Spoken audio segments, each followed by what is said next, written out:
friends. Welcome back to the AuDHD Psych Podcast. I'm Howearth, clinical psychologist, and we are different, not defective. And look at my pretty yellow coat. Thank you to everybody who's listened to our previous episodes. It has been fun monologuing and chatting and answering questions from Uma and Dan. And we have Dan here again today helping me out.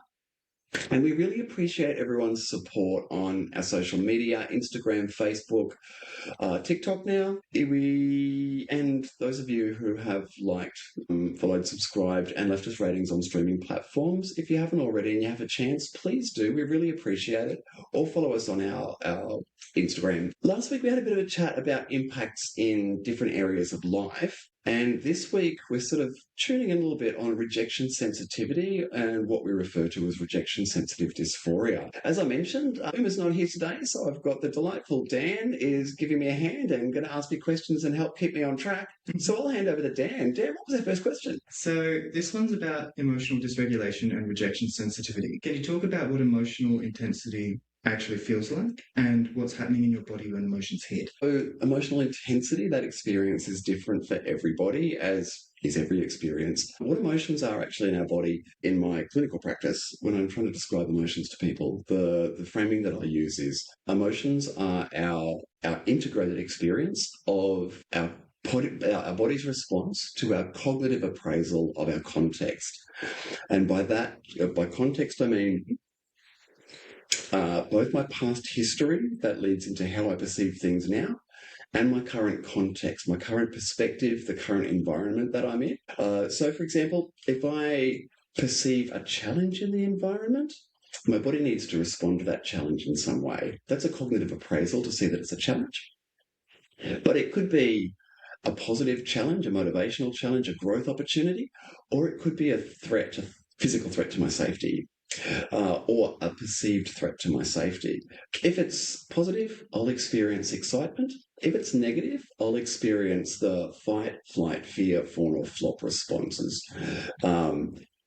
If I cognitively appraise that I'm stronger than the threat, I'm probably going to fight it off to keep myself safe.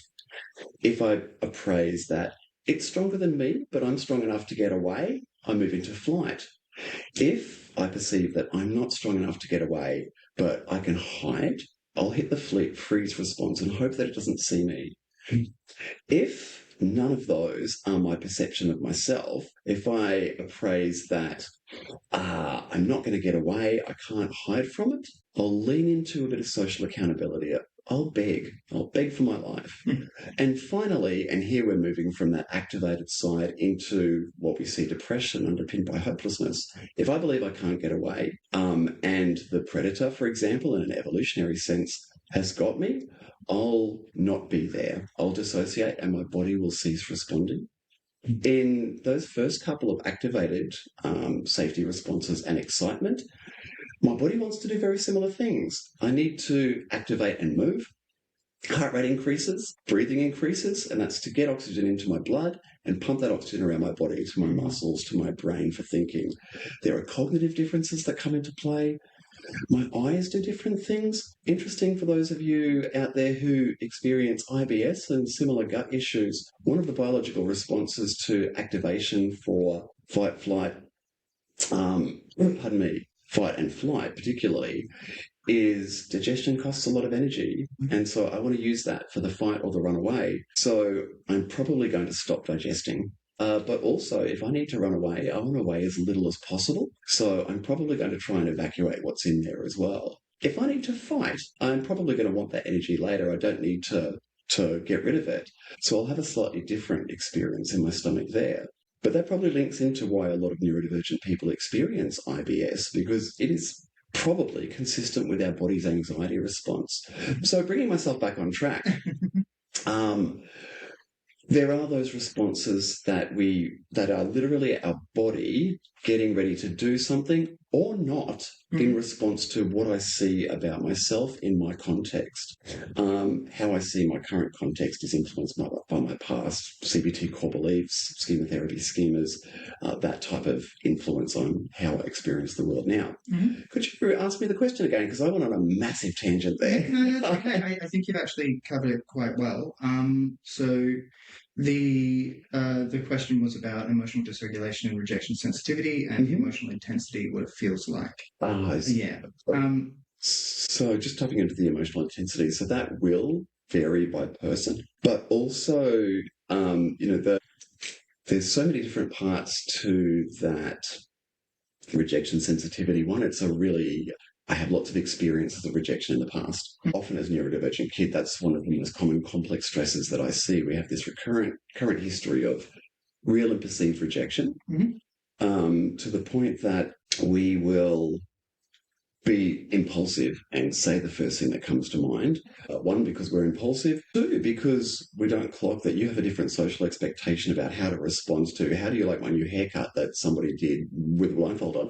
And I respond in a really direct way with the first thing that comes to mind, where you're kind of expecting me to go, oh, it's lovely, and look away to politely let you know that it's not something that I would choose for an enemy. Very French. I love that. Skip by the way. But so I get lots of these experiences. They teach me to read ambiguous situations through that same lens of negative feedback. They prime me to see that negative social feedback and to not see or to dismiss the positive social feedback. So I then wonder where I was going with that. I'm then more likely to experience that social rejection. I take it into mind now. But then if I have some interoceptive differences, like many neurodivergent people do, which probably contributes to alexithymia, that I think before recording, you and I have heard this stat about 1 million times because I keep repeating it. I think 50-ish%, around half of neurodivergent or autistic kids in some research have been found to be alexithymic. And between 30 and 70%, I think, was the range of adults experience alexithymia, which is, well, thank you for asking, Dan. Alexithymia is difficulty in the experience of emotions, often in naming and identifying the emotion, which changes the way we experience and express it. So if I don't understand, if I can't name, if I don't know what it is that I'm experiencing, it's much more difficult for me to rein my emotions in. If I don't realise that I'm becoming super anxious until I reach panic, then I'm going to go from apparently calm to panic really suddenly. If I'm an AuDHDer and I'm also emotionally impulsive for whatever reason that is, that's going to be amplified. Then if I've got a history of social difficulties and if I'm suddenly really angry for no reason to everybody else, it's going to amplify my social difficulties and my predisposition to those emotional difficulties that we just described through that process. So what does emotional intensity feel like? Like that I actually remember part of the question. It feels different for everybody. Some of us don't have alexithymic difficulties and don't have significant interoceptive difficulties, so we do feel it building up. But we might have an attentional difference that's like, I know I'm getting anxious, but also my attention's over here because that's more salient right now. And then all of a sudden the anxiety is at a level that it overtakes the thing that's dominated my attention, and I appear to have suddenly had a really big response. That applies to the anxiety around rejection as much as to anger or to other anxieties. So in rejection sensitivity, it can feel like a little thing is read through the lens of a past experience of many rejections. And then my emotions, either I don't notice them building or they just bounce high through emotional impulsivity. Suddenly I go from, oh, hey, how are you, to you're like, I'm okay with a funny tone, and I experience significant rejections. I perceive significant rejection, and I experience significant dysphoria around that. So sort of tying into how that might be responded to, some AuDHD people get told you feel things too deeply or you're a lot. So can you speak to that? So the feeling things too deeply, I think, really taps into that past history. There's a technique called the affect bridge that I'll use to demonstrate this point, and it's where if you have an anxiety now and we're not sure where it came from and we want to try and process that I can say to you, call up the image, the mental representation. I don't like using the phrase mental image because a lot of people either see in different variations of pictures, or some people don't think in pictures at all. Mm-hmm. So that mental representation of the experience recently, I get you to tap into all of your senses to make it as real for your brain as possible in the now. And then I get you to tap into the emotional, that interoceptive kind of the emotional experience as you're recalling that. And then I say, let the rest of that representation disappear. Keep your attention solely on the emotional content. Now, tell me about a time earlier in your life when you felt that way. And what it does is it uses the emotion as a bridge back to past experience. Usually in EMDR, we talk about the first or worst. Often it is either the first time you experienced that, or the worst time you experienced that. So that emotion is a connector to all of those past experiences that you've had. So when you feel rejected now, your brain will go, oh, all of these other rejection experiences. So because they're so salient to us and there's so many to connect in, we're experiencing a much bigger emotion because it's connected to so many more past experiences. I don't know if that answered the question, but I hope it touched on. Just quickly, do you think that also ties into the anticipation of being rejected, sometimes feeling worse than the rejection itself? So I think the anticipation of being rejected can lead to dysphoria because of that, absolutely.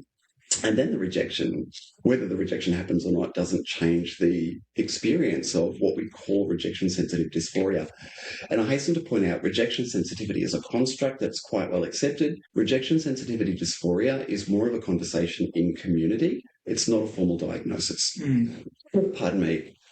It's a lived experience that we recognise as being truly impactful on people. And when we sit with that lived experience, we often see that it does come from both a complex stress history, but also those cognitive differences that underpin a lot of our neurodivergence, the impulsivity or difficulty managing impulses, the attentional differences we have where the most salient thing has more control over our attention than we appear to. And I'll leave that there. So we've spoken before about it feeling going from 0 to hero in intensity. How does that tie into maybe people-pleasing or self-sacrifice? So, let me count the ways.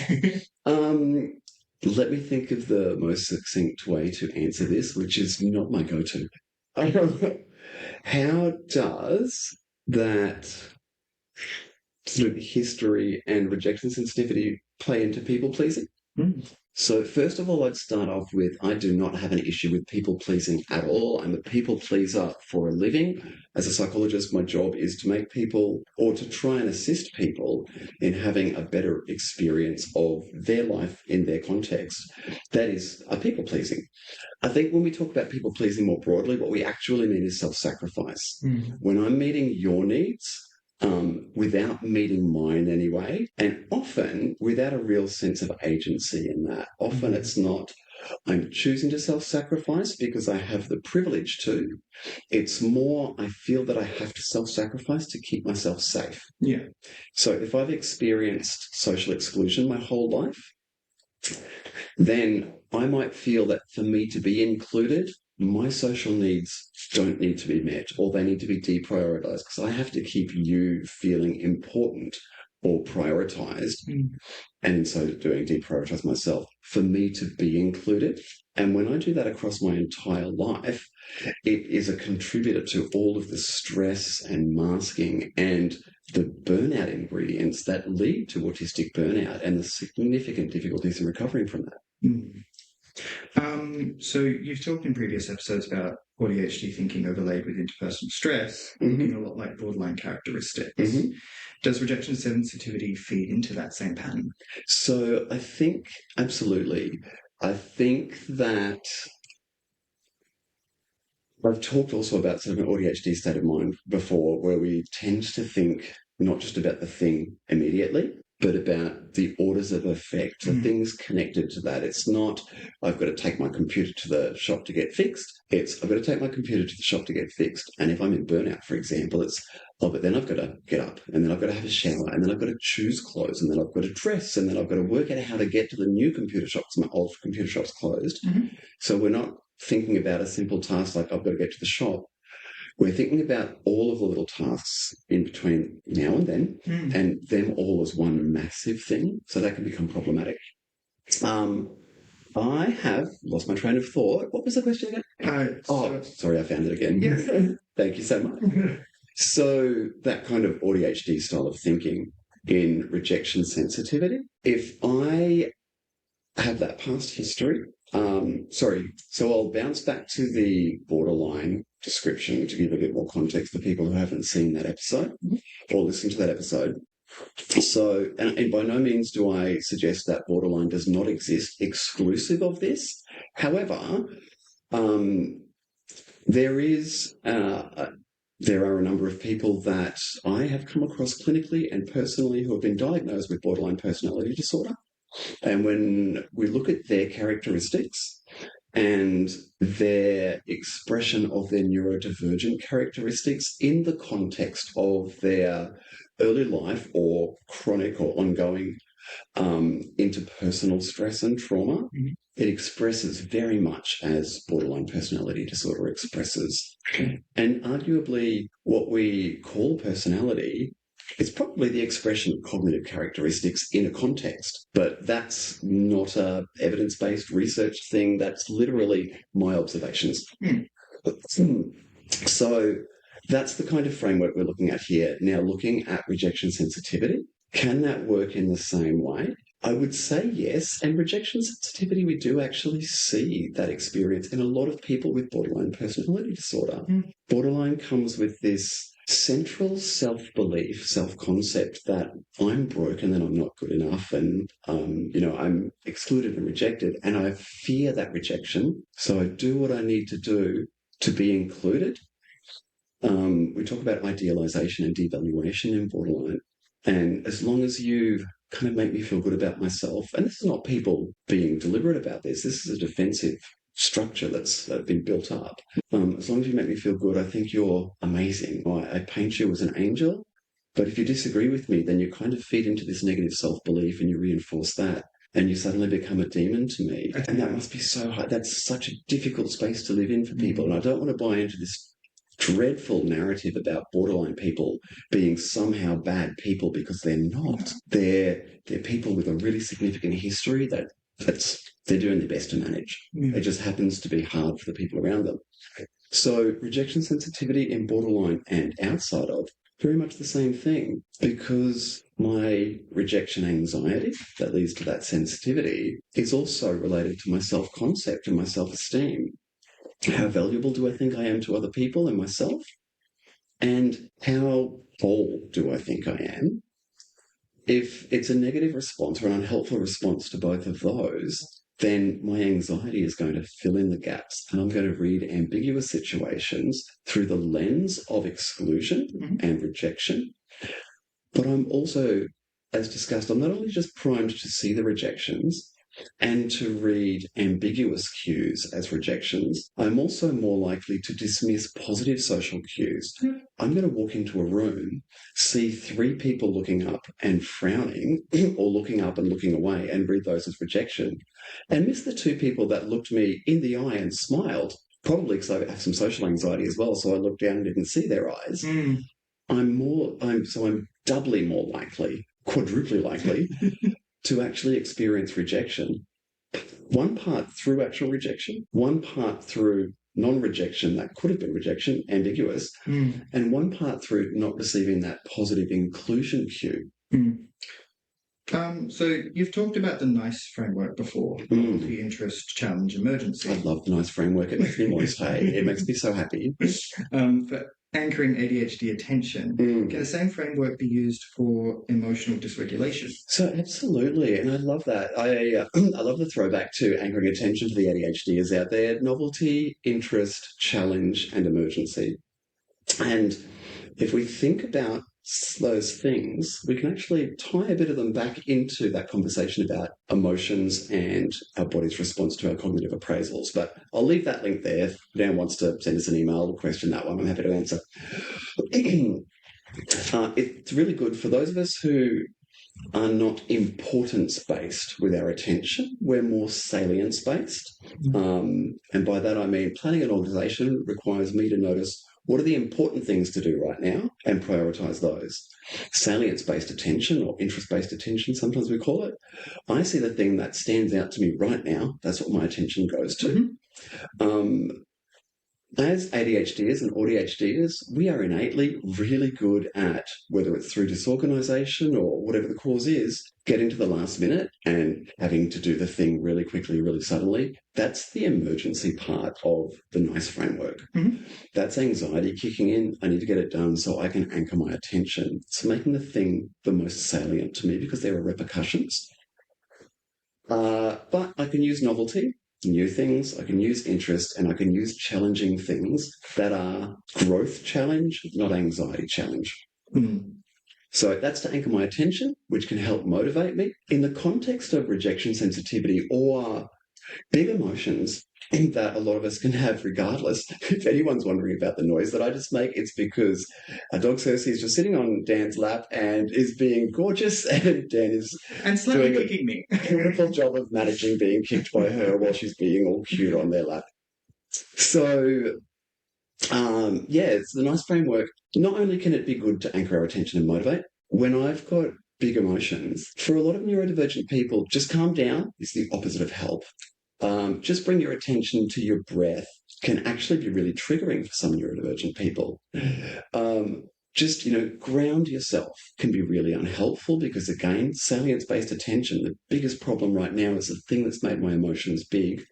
But we can divert my attention to something that's novel, interesting, or challenging, rather than something that's threatening, rather than the emergency. We can divert my attention to, a lot of the people that I work with can have such significant anxiety. And I'll use an example of my own where we don't want to look stupid because that's threatening. I will never ask a dumb question, if I perceive it to be a dumb question, in a class for myself. However, if I see you struggling with an idea and it's clear to me what the idea is, I'll put my hand up and ask so I can do this thing for you that I can't do for myself. I think it probably taps into what we call the justice orientation, probably taps into the focus that a lot of us have on contributing to community. There's something there. It's probably what made me want to become a psychologist. I've had some shit times, so I wanted to try and make sure that other people had a minimised risk of having the same shit times. We can use that. If somebody's emotions are really big, but they're really community and care of others oriented, we can divert their attention to something that they find rewarding and will also anchor their attention to help bring those big unhelpful emotions down. Or we can use novelty or interest as well. And it can help as emotional regulation that's not used some mindfulness or breathing retraining or attentional distraction. Now, we discussed this last night. I thought it was a really good... The discussion we had was really good. If we could retire one phrase from the way people talk about neurodivergent emotions, what would it be? It's you're too much. You're not too much. Like, I said it last night, sort of jokingly, but also, if I'm too much, does that not also mean that you're too little? Like, it's not about anyone being too much or too little, really. It's about differences. And if you're in a room full of people who say you're too much, I wonder how bored you are in that room. And pop on over to ours for a cuppa. Like, come on into our clinic and have a chat. Move in spaces with community. That comes with its own exigencies, its own difficulties, because sometimes when you've got 5 emotionally impulsive people in a room, that can lead to conflict. If we're also 5 respectful people who go, oh, actually, I can feel myself getting really angry, so I'm just going to take a breath and we can come back to this in a minute, can actually be really helpful. One, in doing that, we can model that for community who might not have had that before. We can also just feel like the normal that just doesn't exist, actually. We can feel not excluded, not like something that's on the outer. We can recognise that within community, we're not too much. Within community, we're usually just right. The thing I love about the neurodivergent community is I work with some people who I absolutely adore, and I think I would love to put you up on a pedestal and go, look at this person for this and this other person for this. And these people that I really resonate with have such different characteristics, and I think the The benefit of being around community is we also find that we don't have to be set in a particular box to be socially appealing or socially attractive to other people, because community is community. The general community kind of has some expectations, and we have expectations of it. But our own community, we tend to be more liberal, more open. Clock that, check that one. We can also be much more closed in some ways, but we tend to be more forgiving about the neurodivergent people and our quirks, because we have quirks too, and we're like, oh, you're quirky like me. I see that. Yeah. I love this phrase that a lot of people use lately, and that's like neurokin. Oh, neurokin. you are the sibling of my brain. And that was a lovely, we're almost at time. Yes. Find out there. So the final question, for the people, or anyone listening right now who maybe just heard themselves described accurately for the first time, what's one small concrete thing they can do this week that allows for some self-compassion?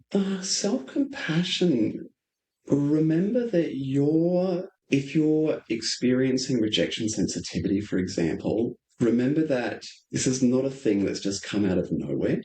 Remember that you've experienced similar things, again, real or perceived, and you probably haven't experienced the positive social feedback because of what we discussed earlier.